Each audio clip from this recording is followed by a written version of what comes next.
మా అపార్ట్మెంట్‌లో ఒక అంకుల్ ఉన్నారు. Very close to me. ఆయన రీసెంట్‌గా దుబాయ్ ఎళ్లారు. ఆయనకి అంతకుముందు కార్డియాక్ హిస్టరీ ఉంది.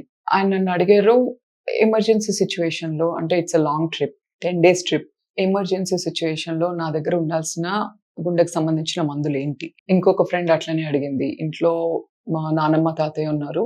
ఇద్దరు 80 ఇయర్స్ క్రాస్ అయ్యారు. షుగర్ ఉంది, బ్లడ్ ప్రెషర్ ఉంది. అంటే వీళ్ళకి ఒకవేళ ఇంట్లో ఏమన్నా కార్డియాక్ ఈవెంట్ అంటే గుండెపోటులాగా ఏమన్నా వస్తే ఇన్‌స్టంట్‌గా ఇయ్యాల్సిన కార్డియాక్ ఎమర్జెన్సీ మెడికేషన్ ఏంటి? మీ ఇంట్లో కూడా వయసు పైన పడ్డవాళ్ళుంటారు. సో, మీకు అదే కామన్ డౌట్ ఉండొచ్చు. అంటే ఒకవేళ ఎమర్జెన్సీ సిట్యుయేషన్‌లో ఇట్లా ఉన్నట్టుండి సివియర్ చెస్ట్ పెయిన్ గాని, సడెన్‌గా ఆయాసం గాని ఏమన్నా వస్తే వాళ్ళకి మనం ప్రిలిమినరీగా ఏదో ఒక ట్రీట్మెంట్ ఇవ్వాలి. So, what are the emergency cardiac medication to be available at home? First most important thing గుండె జబ్బు ఇంట్లో ట్రీట్ చేసేది కాదు. దానికి ఖచ్చితంగా medical aid, medical assistance, professional cardiologist is required.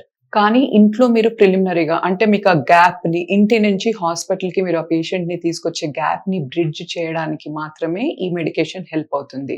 So, ఈ మెడికేషన్ ఏంటి? First most important medication is aspirin. Aspirin is a blood thinner. అంటే ఇది రక్తం పలచబడే మందు. యాస్పిరిన్ గుండె జబ్బు ఉన్న వాళ్ళకి చాలా చాలా చాలా ఇంపార్టెంట్.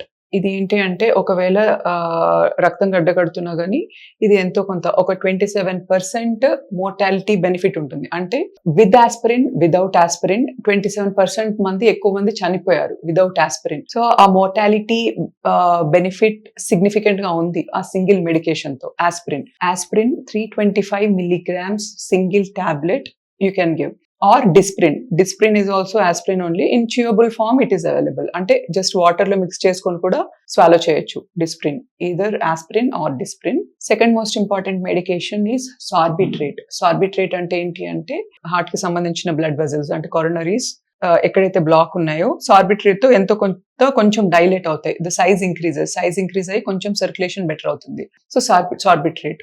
ఫాస్ట్ యాక్టింగ్ ఫామ్ ఉంటుంది. సబ్లింగ్యువల్ అంటే నాలుక కింద పెట్టుకోవాలి. సో, నాలుక కింద పెట్టుకున్నప్పుడు ఆ డిజాల్వ్ అయిపోయిన డ్రగ్ డైరెక్ట్‌గా బ్లడ్‌లో అబ్జార్బ్ అవుతుంది. So, sublingual Sorbitrate. Aspirin, sublingual Sorbitrate both of them are over the counter available medication. అంటే ఏ మెడికల్ షాప్‌లోనైనా మీకు ఇవి దొరుకుతాయి ప్రిస్క్రిప్షన్ లేకుండా. Over the counter medication, no harm in keeping them in your shelf.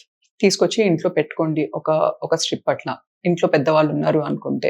Are ఒకవేళ chest pain severe అయ్యి ఇంట్లోనే కొలాప్స్ అయిపోయారు అనుకోండి, పానిక్ అవ్వకుండా ముందు కార్డియాక్ మసాజ్ స్టార్ట్ చేయండి. రెస్పాన్సివ్‌నెస్ చెక్ చేసుకొని cardiac massage. Again cardiopulmonary resuscitation CPR అంటాం కదా! సో, సీపీఆర్ ఇంట్లో స్టార్ట్ చేసి ఇమ్మీడియేట్‌గా అంబులెన్స్‌కి గాని, హాస్పిటల్ గాని కాల్ చేసి మీకు మెడికల్ ఎయిడ్ వచ్చే వరకు సీపీఆర్ కంటిన్యూ చేసి ఇమ్మీడియేట్‌గా అంబులెన్స్‌లో హాస్పిటల్‌కి షిఫ్ట్ చేయండి. అంతేగాని ఒకసారి నొప్పి రాగానే చూద్దాము, ఈ నొప్పి గుండెకు సంబంధించిన నొప్పా కాదా చూద్దాము, నడిస్తే పెరుగుతుందా లేదా, ఆ పేషెంట్‌ని నడిపించకండి. నడిపియడం ఇవేవి చేయకూడదు.